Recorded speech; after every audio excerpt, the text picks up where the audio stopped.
Hello everyone, JG here. Welcome to the 11th episode of the Blizzard Audiobook. If you'd like to follow along, there's a link to Blizzard in the description. All that being said, let's get started. Act 10, Mad Rush. Karol looked in front of him, and he saw at least 50 bounty hunters of all species approaching. He used his eyes to create a wall to block them, but the sheer amount of hunters crashing into it easily broke. He used his ice daggers to try to defend himself, but all was futile. Our crocodile was the first to land a blow. A good hit on Karol's face, stunning him for a moment. Then a hippopotamus attempted to bite him, but he dodged back, right into the grasp of a lion. He had a gun, which Karol knocked out of his paws, so he grabbed Karol and threw him into the side wall. Karol, still refraining from using his wicked powers with all his might, once again created an ice wall to try to recover a bit of his strength. This failed once again, as the sheer number and strength of these hunters broke through the wall once again. Now the hunters knew they could not let Karol get away from them, or move at all, for if they did, he would have time to form more ice. So they kept him on the ground, mercilessly beating him until he bled and perished. Karol's eyes were losing vision as these hunters kept him down. The most he could do was shoot at the fatal weapons, such as swords and guns, to render them useless, but eventually Karol would fall. As Karol started to fade away to the shades, he remembered his secret desire. Could he use it now? If he didn't, he would surely perish. But Karol knew that was not true. His intelligent brain could have thought of a million different ideas, such as creating an ice ring on the ground to trip all the hunters out of what he could have done instead of using his black ice. But he was creating pathetic excuses against them all, only desiring that feeling of sheer power. Then he saw Rex on the other side of the room. He was in a similar situation to Karol. 20 bounty hunters were pinning him down, and Rex was defenseless, for they took off his backpack and electric gun and threw them away. These beasts, Karol thought angrily. They know I'm part of Magnopus' deal in the prophecy, but not him. What did he do to them? What did I do to them? Sometimes there's a good effect of anger, and sometimes it can go too far. Just for yourself, Karol's moral case here. Karol was then lifted into the air by an unnatural power, as dark purple energy was swirling all around him. All the bounty hunters and Rex stopped and stared. Magnopus, who was watching the fight and roll above in his helicopter, was preparing to leave, but he told the pilot to stop when he saw this. Karol was set to the ground, and purple energy was radiating from him. "You're dead!" he yelled. He then slammed the ground, and black ice spikes emerged, stabbing the 10 closest bounty hunters, seeming to kill them, but no blood was spilled. Their eyes just turned purple. Karol loved that sweet, ungodly, addictive feeling of his power. Somewhere, far, far away, Shadow remembered Karol and his mission, and wondered how he was doing. Karol now had the skill of a warrior combined with his sick power, making him virtually unstoppable. But that did not mean the hunters did not try. A bear tried to rip Karol apart with his swords, but Karol leaped above him with an increased swiftness and split his skull open. Once again, no blood was spilled, and his eyes just turned purple.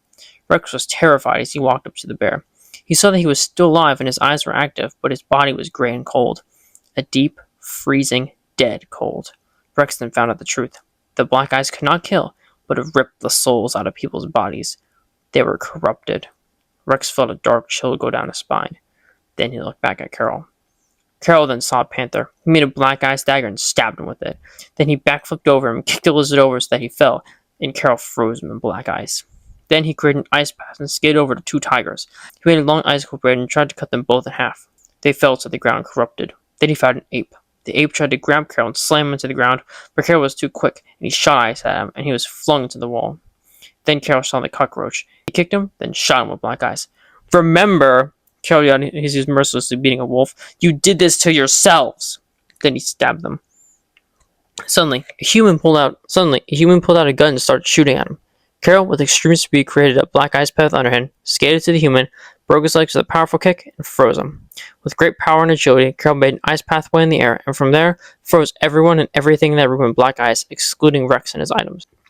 As Magnopus watched down from his helicopter, a cruel idea flew into that wicked head of his. At once, he ordered his pilot to take off, so he did. Karol jumped off his ice pathway and stood on the ground of the room. He sighed. That felt sweet, he thought. He loved that power deeply. "Karol!" Rex shouted, teary-eyed. "What was that? What did you do to them?" "Hopefully I slaughtered them," Karol said. "Serves them right. And that power was..." Suddenly, he stopped in his tracks. A realization hit Karol like a truck, and he fell into the ground, his hands in his face in shame. He remembered what his master told him so long ago. "I see what this strange power is doing to you. It's hurting you and greatly corrupting your soul." Karol placed his hands over his eyes in shame. "I just killed all those people." "No, you didn't," Rex stated cautiously. "They don't look dead, although they feel it. They seem more corrupted somehow." "Like the mural?" Karol asked. "Yeah, exactly like that," Rex nodded. "So those powers that demon gave me, they're really connected to the beam somehow?" "It looks like it," Rex sighed. He You're probably better off not using those powers again. Karol nodded. He knew that was the truth, but at the same time, it felt wonderful. So now what? Rex asked. We have to find that helicopter, Karol said. Does the advice you applied to Esther's gauntlet still work? Rex opened up his phone. I can't control her powers anymore, he said. It seems to have been overridden by some stronger tech. But the tracking feature still works. They're heading toward the deep forest.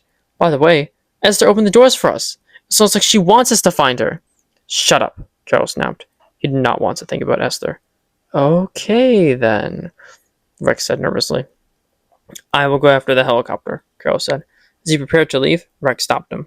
You're not going alone. You could never keep up with me. Now I can, Rex said as he ran to get his bag and his electro gun. He opened it up and brought out his now complete triangle-shaped project. Introducing my rocket-boosted hang glider, Rex proudly exclaimed. With it, I can reach speeds up to 100 miles per hour. The rockets can point sideways or down, allowing me to either stay midair at a lighter setting or to zoom high up in the air like a rocket. Karol was not impressed. He would have been that this were a different day, different time, but now all Karol was thinking about was revenge. But more than that, his secret forbidden desire. Try to keep up, Karol remarked. Then he created an ice path and skated away. Rex threw his glider up in the air, and it automatically floated with its rockets and its handle stretched down. Then he grabbed onto it and clicked a side button. The rockets tilted sideways, and Rex zoomed after Karol. They went out of the base, and Karol made an ice path with branches followed around the mountain in which the base was built. Once they crossed the mountain, they were able to get a clearer view of the deep forest. Then they leant over the remaining mountains and entered it, chasing the helicopter wherever it went.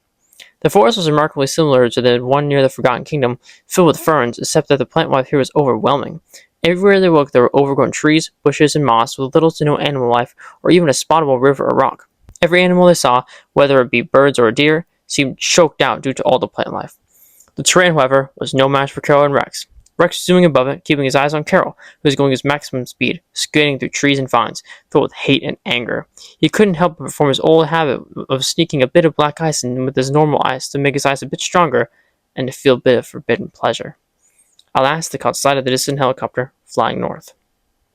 In the helicopter's main room, Magnopus, Esther, and two high-ranking bounty hunters were sitting on the sides. Esther was staring out the window, looking into the forest, remembering Karol and Rex. She thought of how mad Karol was and how sad Rex was. Internally, she was weeping for them and deeply regretted her choice, but she had nothing to show for it on the exterior. Mistress, Magnopus said, did that fox boy do anything like that when you were traveling with him? Huh? Esther said drearily, not expecting to be spoken to. Oh, no, nothing like that at all. I see, Magnopus said. By the way, Magnopus' tone shifted intimidatingly. I saw what you did with the doors back there. Esther froze and felt a pain in her heart again. Doors? She asked, trying to hide it. Don't act like a fool! Magnopus turned and yelled. You have one hell of a luck, kid, because if that fox boy didn't have those powers, and I didn't get one of my brilliant ideas, you'd be, what's the word? Oh yeah, dead! Esther's anxiety built, making her feel burning hot. Make sure it doesn't happen again, Magnopus snapped. Remember what I told you when I came to visit your town. There is no mercy. Esther now started looking left to right for a way out. She couldn't handle this much pressure. Calm down, Magnopus laughed. There's nothing to be ashamed of here. We've all done the same. Besides, it was a great thing anyway.